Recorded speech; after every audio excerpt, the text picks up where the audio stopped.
Maybe I can help you. I am Boba Fett. Now to the movie trailer that sent Star Wars fans into a frenzy. I only know one truth.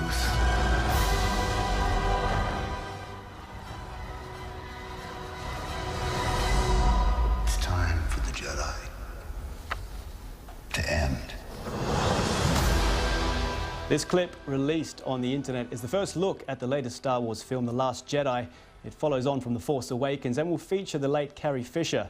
The trailer was unveiled at a Star Wars celebration in Florida, and thousands rushed to watch it online in just the first few minutes. Well, one of those was Scott Casanova, a huge fan of the films and a contributor for the Boba Fett Fan Club.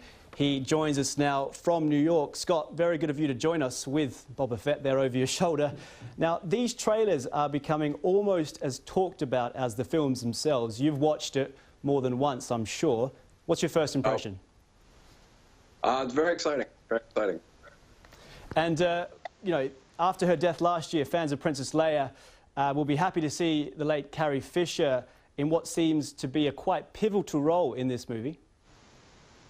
Yeah, it will be bittersweet. I mean, we've seen that in some other films recently as well, where actors have passed and films have come out after that.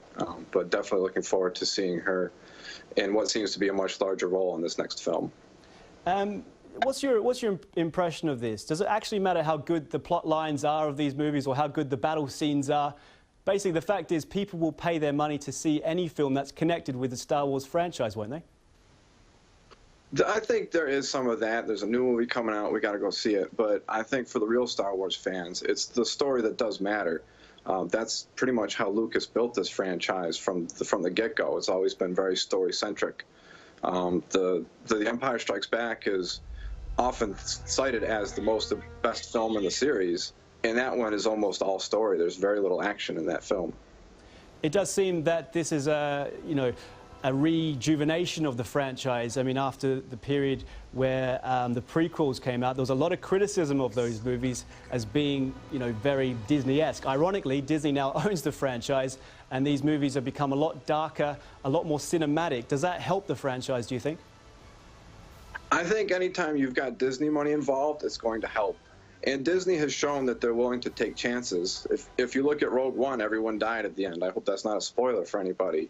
But to have a film end in such manner is very not Disney. And I think in that case, it was definitely the right decision in the writing. Scott, very good of you to talk to us. Scott Casanova, huge Star Wars fan there, live in New York, as you can tell. Very excited about the new film.